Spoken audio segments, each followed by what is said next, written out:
bem-vindo ao nosso canal no YouTube. Desfrute desta mensagem. O tema do que eu quero falar com você: recupere o que o teu inimigo te roubou.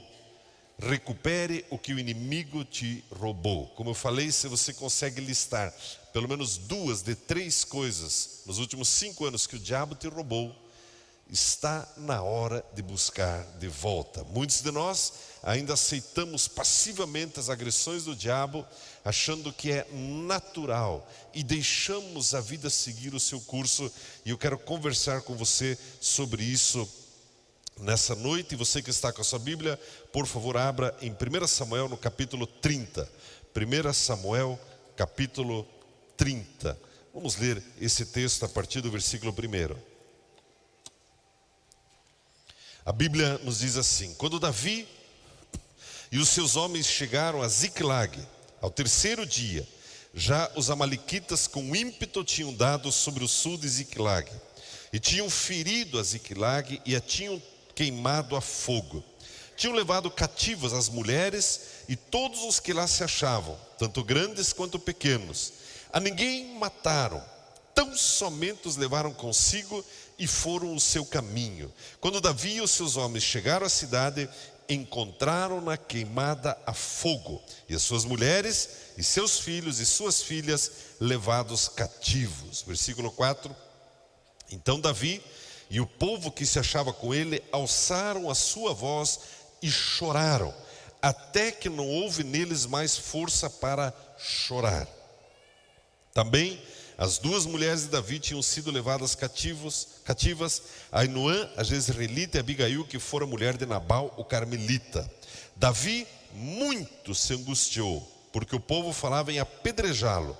A alma de todo o povo estava cheia de amargura, por causa dos seus filhos e das suas filhas.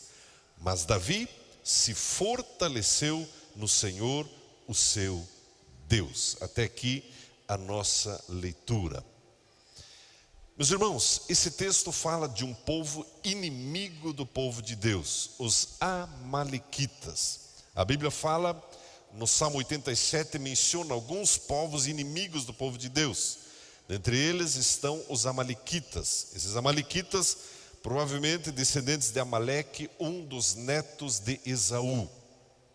E esses amalequitas, ao longo das eras, dos tempos, deram muito trabalho ao povo de Deus.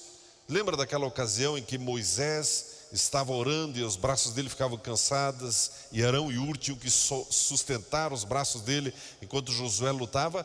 Eram os amalequitas. A Bíblia diz que Saul também enfrentou os amalequitas. Eles apareciam em várias situações, afrontando o povo de Israel, o povo de Deus. E por fim, Davi agora vai estar a um passo de enfrentar, na verdade já sofreu um ataque deles, mas está a um passo de derrotá-los, os mesmos amalequitas. Meus queridos, será que existem amalequitas hoje em dia?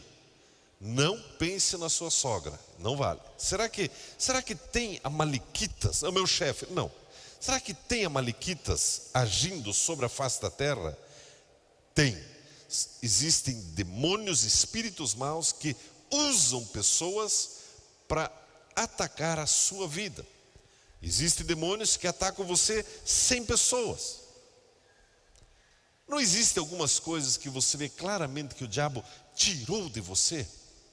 A Bíblia diz que em primeiro lugar, essa assolação, Davi e os seus homens, é uma outra história, mas eles vieram de um campo de batalha onde eles foram rejeitados.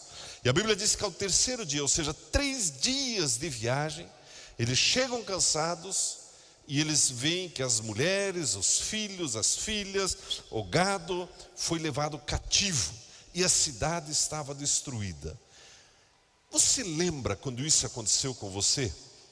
Você chegou na sua empresa e de uma hora para outra passou um vento e de repente acabou a empresa, acabou o teu negócio. Você se lembra daquele gosto amargo na boca do estômago, aquele sentimento ruim de ver algo que escapou das tuas mãos, ou porque você estava ausente, você estava em viagem, ou você não percebeu. Lembra aquele dia que você chegou em casa E aquele gosto ruim de derrota, aquela assolação, aquela briga entre o casal, aquela tristeza que os amalequitas levaram um filho, talvez para as drogas, ou a filha para a prostituição. Lembra daquele sentimento de derrota? Era exatamente o que estava acontecendo com Davi e com os seus homens.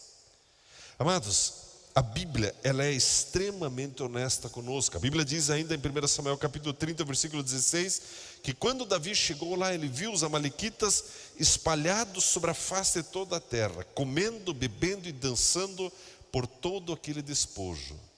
Para apertar mais ainda, você lembra da angústia de ver o inimigo da tua alma assolando a tua casa e festejando a destruição? Talvez pessoas dizendo a teu respeito: está vendo, eu sabia que ele não ia dar certo, eu sabia que isso não ia avançar, eu sabia que esse casamento não ia vingar. Esse era o cenário. E eu sei que você se lembra de alguns dias de derrota como esse. Talvez aquele dia em que você chegou para fazer o exame, o médico mostrou para você um diagnóstico terrível e disse: olha, sinto muito, teu caso é incurável. E talvez alguns até receberam um prazo de vida. A pergunta é: o que fazer diante desses ataques brutais do inimigo da nossa alma? Muitos crentes têm assimilado uma postura passiva e não fazem sequer uma oração confrontando as trevas e requerendo de volta o filho, o casamento, a empresa, o ministério, as finanças. Amados, veja o que a Bíblia diz. Já viu aquelas frases? Quando alguém, por exemplo, bate o carro. Alguém bateu o carro. Aí vem outro crente, em vez de dar uma palavra de ânimo, de vitória: acontece, né, para quem tem carro. Como assim acontece para quem tem carro? No meu não. Já viu essa frase, não? Ou alguém recebe um diagnóstico de uma enfermidade grave: a vida é assim mesmo, né? De alguma coisa a gente tem que morrer mesmo. Já viu essas frases macabras? E às vezes na boca dos crentes. Como que você tem lidado com as pancadas que o diabo faz, com aquilo que ele tem tirado? Uma vez eu lembro de uma médica. Ela falou diante do diagnóstico de uma enfermidade de uma criança. Ela usou uma frase que eu nunca esqueci. Ela disse: Arno, o diabo, ele é o ladrão da alegria. De quantos aqui o diabo roubou a alegria da vida, a paz, aquela empresa, aquele negócio, aquele sonho, aquele ministério, o casamento, aquele filho, aquela filha? O que aconteceu em seguida? O que Davi e o povo fez? E aqui entra o primeiro ponto do que eu quero falar. Aliás, o segundo. O primeiro é essa assolação. Olha o que a Bíblia diz. A Bíblia diz uma coisa curiosa. Quanto aos vigilantes da graça de plantão, calma, deixa eu explicar o que eu vou ler para você. Deixa eu explicar o que eu vou ler para você. Olha o que a Bíblia diz. Então Davi e o povo que se achava com ele alçaram a sua voz e choraram, até que não houve neles mais força para chorar. Pergunto para você: quando foi a última vez que você derramou pelo menos uma lágrima e meia no seu tempo devocional, na sua oração? A Bíblia diz que choraram até não ter mais forças. Você já chorou dessa maneira por ver a assolação de um quadro? Ou você ainda é daqueles que simplesmente se conforma com as pancadas do diabo contra a sua vida? Agora, aqui cabe uma pergunta interessante. Pastor, mas nessa época da graça em que Jesus já pagou o preço, é lícito chorar, sim ou não? Chora ou não chora? Chora. Estou chorando, pastor. Se eu contar a minha história, todo mundo chora, pastor. Chora ou não chora? A Bíblia diz que Davi e o povo chorou até não ter mais força. Hoje em dia, devemos chorar na presença de Deus, sim ou não? Me explique. Veja o que acontece em seguida. Primeiro, a Bíblia diz em Romanos capítulo 12 chore com os que choram. Romanos foi escrito quando? Depois da cruz. Existem momentos em que eu preciso aprender a chorar com os que choram. Não, eu sou tão resolvido que eu não me deixo abalar por nenhuma situação. Eu sou convicto dos meus valores. Meu irmão, só se você for um poste que você não vai chorar em determinados momentos da sua vida. Vá para o reino dos postes. Não é possível. Olha que interessante, meu irmão. Nessa viagem para a Bolívia, na volta da viagem, no último dia, um dia antes de ir embora, eu não sabia que aquilo tinha acontecido, mas um casal de líderes que deveriam estar no retiro, jovenzinhos, recém-casados, sofreram um acidente de moto. E pediram, pastor, o senhor pode ir lá no hospital, orar com a moça, porque o marido morreu, ele ficou sangrando até morrer, jovem. Fomos lá no hospital, aquela jovenzinha, o marido morto, ela com o braço quebrado, a perna aberta, porque o osso ainda estava torto, não podia fazer a cirurgia do osso, porque tinha que curar alguma coisa na carne, uma coisa triste, aquele quadro de assolação. Irmão, se você não consegue chorar ao ver isso, tem algo errado com você. Não, isso não é nada, isso é passageiro. Você sabe quem é em Jesus? Irmão, eu sei que eu sou em Jesus.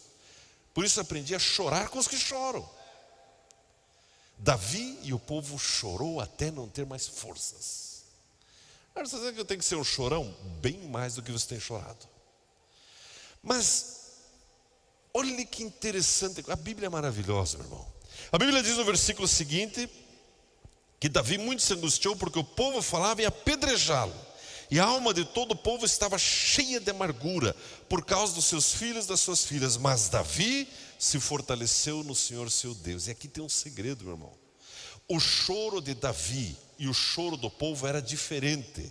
O choro de Davi era aquele choro com esperança, com expectativa, com fé no milagre. Davi estava sendo autêntico na presença de Deus e chorando, mas certo da vitória que estava para vir. O povo, por sua vez, chorou e se fechou na sua amargura e começou a culpar a Deus e queria o coro de Davi. Não acontece assim conosco muitas vezes? Você enfrenta uma situação de luta e ao invés de chorar na presença de Deus, Deus, está doendo, é ruim esse diagnóstico, mas Deus, eu creio no teu livramento. Deus, o Senhor é o culpado disso. Que Deus de amor é esse que deixou isso acontecer? Quantas vezes você não caiu nessa armadilha? Há uma diferença entre o choro que leva à amargura e o choro que leva você a se fortalecer no Senhor. Há uma diferença. Imagine que você levante de madrugada e você está ali aflito com algumas contas, ou um filho que não veio para casa, e você está ali chorando na presença de Deus. Me lembro de um fazendeiro, hoje ele é muito rico, e ele me disse uma vez, pastor, nos anos 90 eu estava tão angustiado, não chovia, eu devia no banco, eu devia aqui, devia ali. E eu cheguei a morder o meu travesseiro de madrugada. Nunca tinha ouvido isso. Já mordeu um travesseiro de madrugada, chorando em cima dele? Só que morde o travesseiro, chora na presença de Deus, mas daqui a pouco está... Porque se fortaleceu no Senhor, vai nas promessas da Bíblia e sabe que Deus é fiel e vai tirá-lo da situação. Em contrapartida, outras moem o travesseiro, arrancam o lençol, perturba a esposa, perturba todo mundo e não dorme. Porque chora e vira amargura. Deus, o Senhor é culpado. Deus, se o Senhor fosse amor mesmo, isso não estaria acontecendo. Não é verdade, meus irmãos? Vou exemplificar melhor para você. Isso já me aconteceu muitas vezes, eu tenho certeza que com muitos aqui aconteceu. Vem uma irmã, pode ser um irmão, mas vamos exemplificar a irmã, para ficar mais dramático assim. A irmã vem pedir oração. Pastor, eu preciso de oração. Pois não, irmã. Você já se prepara, todas as tuas espadas e armas espirituais, capacete, coraça da justiça e da verdade, você está pronto. Manda lá que nós vamos orar. E a pessoa faz uma lista. Pastor, porque me dói as costas, me dói o ombro, me dói isso, me dói aquilo, me dói... E porque meu filho, porque minha filha, porque meu dinheiro, tudo legítimo. Um quadro difícil, quadro pesado. E você está lá, pronto para entrar no fight com o demônio ali que está assolando aquela vida. E a pessoa termina a sua lista. E aí você ora com tudo, com toda a inteireza do coração, chora com a pessoa. E quando você vai dar o teu glorioso amém, você espera do lado de lá um retumbante amém, mas vem do lado de lá A mesma ladainha. A pessoa diz, pois é, mas dói, porque sabe, pastor, me dói as costas, me dói não sei o quê, porque dói aqui, dói. Já não aconteceu com você? Já não aconteceu com você? É o choro sem esperança. Pede oração não crendo na resposta. Meu irmão, hoje à noite nós vamos orar. E quando você orar, do lado de cá vai ter alguém pronto para entrar na luta com você, contra os demônios, contra a tristeza, a depressão. Creia no poder da oração. Chore junto na certeza do milagre. Pastor, mas eu já orei tantas vezes, mas hoje é a primeira vez. Essa é a primeira vez hoje. Você entende isso? A Bíblia diz que Davi chorou, mas se fortaleceu no Senhor. Meu irmão, negue-se a sair prostrado de qualquer tempo de oração que você tiver. Por maior que seja a luta, por mais que sejam as lágrimas, você termina a tua oração, como eu gosto de mencionar, em pé. Deus, obrigado porque o Senhor é fiel, o Senhor cuida da minha casa, o Senhor cuida da minha vida, o Senhor cuida dos meus. Aquela jovenzinha que nós oramos lá no hospital, lá na Bolívia, ela sorria, olhava para nós assim, naquele ar de eu sei que Deus vai me tirar dessa cama e vai restaurar a minha vida. Meu irmão, luta grave, luta séria. Luta séria. Então essa conversa de que não, eu não choro, não sei o quê, eu sou um poste, não sei o quê. Esqueça isso, meu irmão. Pode cutucar o maridão, viu? Falei para você, pode chorar, pode chorar. A Bíblia diz mais. A Bíblia diz que Davi, não o povo que estava amargurado, mas Davi foi e consultou o Senhor. Diz a Bíblia, a partir do versículo 7 e 8. E consultou Davi ao Senhor: perseguirei eu essa tropa? Irei alcançá-la? Respondeu-lhe o Senhor: persegue, de certo alcançarás e libertarás os prisioneiros. Como que eu me fortaleço? Consultando ao Senhor, indo na Bíblia, meu irmão. Indo na Bíblia, não no Instagram, na Bíblia. Na Bíblia, meu irmão, na Bíblia. Acorda de madrugada, aflito, não sei o quê, não sei o quê. Meu Deus, aleluia. Deixa eu ver aqui as novidades do Instagram. O que o pastor fez domingo? Meu irmão, o pastor estava na igreja, esqueça, vai ler a Bíblia. Amém, meus queridos. Aliás, ontem nós tivemos um relógio de oração aqui, tempo gostoso de oração, e eu senti a sua falta. Senti a sua falta principalmente ali das 11, meio-dia, 1h, né? Se você tivesse estado aqui, teria almoçado comigo. Foi um tempo gostoso de oração. Não perca a programação da igreja. Mas enfim, só me lembrei disso, só uma lembrançazinha. Amados, a Bíblia diz que Davi se fortaleceu no Senhor. E para nós avançarmos, a Bíblia diz que Davi então partiu. E veja que diz ali no versículo 17 e 18. Olha o que diz a Bíblia. A Bíblia diz: feriu-os Davi desde o crepúsculo até a tarde do dia seguinte, e nenhum deles escapou, senão só 400 moços que montados em camelos fugiram. Assim recobrou Davi tudo. Você pode dizer tudo? Tudo, meu irmão, tudo Davi recobrou o que os amalequitas haviam tomado, e também libertou as suas 2 mulheres. Não lhes faltou coisa alguma, nem grande nem pequena, nem os filhos nem as filhas, nem o despojo, nada de tudo que os amalequitas lhe haviam tomado, tudo Davi tornou a trazer. Meu irmão, só esse texto é suficiente para você estufar o teu peito e declarar para o mundo espiritual: eu requeiro tudo de volta, a minha família, o meu casamento, minha empresa, minhas finanças, meu ministério. Se conversar um pouquinho com o pastor Wellington, né? Quantas dessas orações, pastor Wellington, para a restauração do ministério? E daria para ficar assistindo o diabo levar embora, como muitos fazem. Pois é, acho que não era para ser, acho que é assim mesmo. Não, meu irmão, Davi trouxe tudo de volta, e exatamente esse tudo que você está pensando, Deus quer devolver para você, meu irmão. Deus quer devolver. Por que você parou de sonhar? Por que você enterrou os teus sonhos?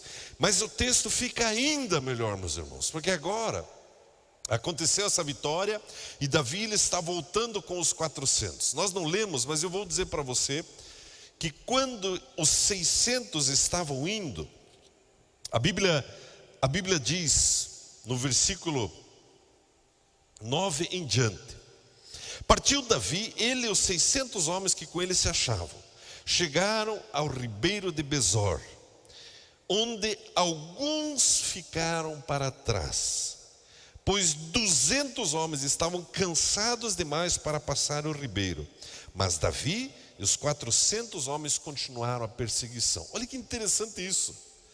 600 homens, vindo de 3 dias de viagem, quadro de assolação, choram. Davi se fortalece no Senhor. Pessoal, vamos em busca daquilo que o diabo nos roubou. Só que agora eles chegam nesse ribeiro de Besor, e 200 deles estavam tão acabados, estavam tão cansados, que ficaram no ribeiro. Quem eram essas pessoas?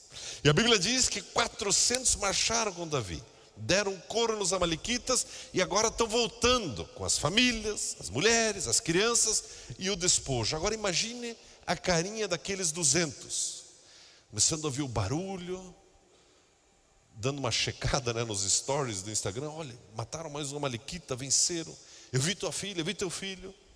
Mas quando eles estão chegando, daqueles 400, alguns disseram: é o seguinte, para esses que ficaram, vamos devolver as esposas e os filhos, mas o despojo, o gado, fica para nós. E a Bíblia diz que eram homens de Belial. Não todos os 400, mas no meio dos 400 tinha homens maus. Agora eu pergunto para você: você está no grupo dos 400 que foram para a batalha, ou dos 200 que ficaram no ribeiro? Pastor, eu tenho na porta do meu armário uma foto dos espartanos de 300. Quando eu estou sozinho, eu gosto de colocar uma sandália de couro, sem camisa, uma capa vermelha, um tufo de penas na cabeça e uma sunga de couro, e tem uma espada. Eu sou desses. Quem é você? O que você anda assistindo, meu irmão? Você é dos 400 que foram? Sunga de couro deve ser ruim demais esse negócio. Deixa para lá.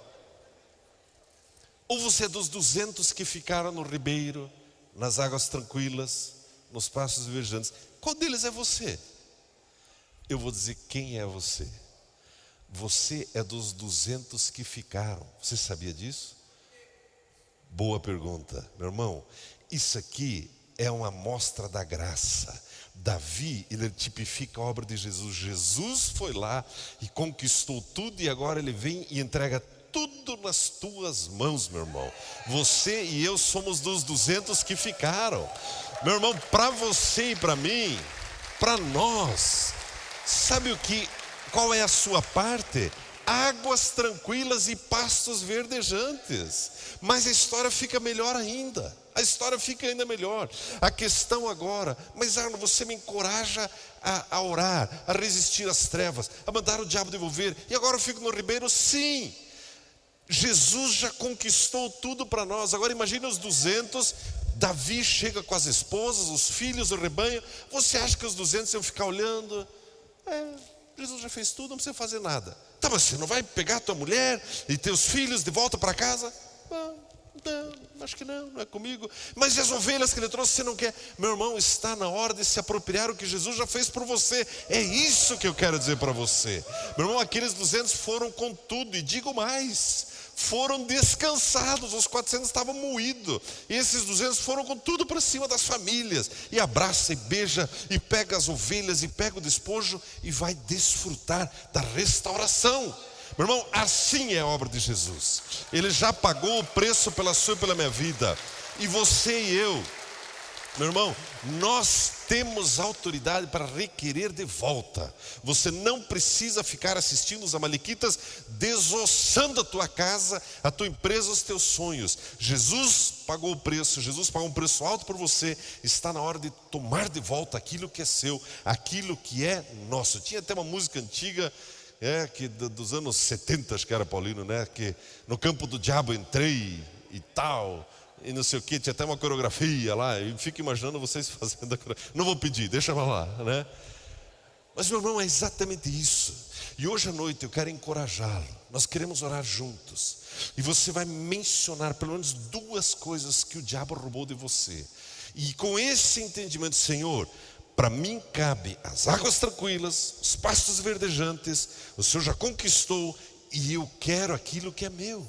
Eu quero desfrutar da vida abundante que o Senhor falou. Eu quero ver a minha empresa florescer de novo, o meu emprego, meus negócios, os meus sonhos ministeriais. Meu irmão, eu sei que há sonhos ministeriais dentro do seu coração. Eu quero ver isso florescer. Eu sei que quando você viu essa família sendo enviada aqui, isso mexeu dentro de você. Deus, isso é para mim, é para minha casa. E novamente orar. Também pelo seu casamento, pelos seus filhos. A Bíblia diz, meus irmãos, que Davi depois ainda enviou um grande despojo para toda a terra de Israel, para todo o seu povo, para todos aqueles que temiam a Deus. Amados, é interessante nós vermos que a obra de Jesus, ela é completa. Meu irmão, de vez em quando eu gosto de lembrar você em oração que para você águas tranquilas e pastos verdejantes. Por maior que seja a luta que você passa, por maior que seja, ao final da sua oração você precisa escutar aquele barulhinho de águas tranquilas, clic, clic, clic, clic, clic, clic, e aquele cheirinho de pastos verdinhos, porque é esse o lugar que Deus preparou para você. Você recebe essa palavra? Esperamos que você tenha sido grandemente edificado com essa mensagem. Venha nos visitar em um de nossos cultos, aos sábados às 19h30, culto de jovens, aos domingos às 10 horas da manhã e às 18 horas. E também inscreva-se em nosso canal no YouTube.